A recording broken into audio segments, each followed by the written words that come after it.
Hi mga ka-easy. Good afternoon. Sama natin ngayon si Ma'am Mikay. City driving, chill driving po kami ngayon ni Ma'am. Yes po, andito kami sa National Road o mas kilala sa tawag na Maharlika Highway or Daang Maharlika.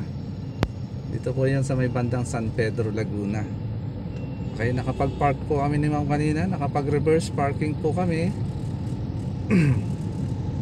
Napaka-basic ng pagpa-park na ginawa po namin ni Ma'am kanina. Sa ngayon po, pabalik na kami. Medyo maganda po yung panahon namin ngayon. Mainit. Ingat po tayo. Stay hydrated mga ka-easy. Ingat po tayo sa pagmamaneho. Iwasan po natin masasangkot sa anumang road rage. Kaya wag po natin i-insist lagi yung right of way po natin. Okay, yun lang mga ka-easy. Maraming thank you. And ingat po tayong lahat.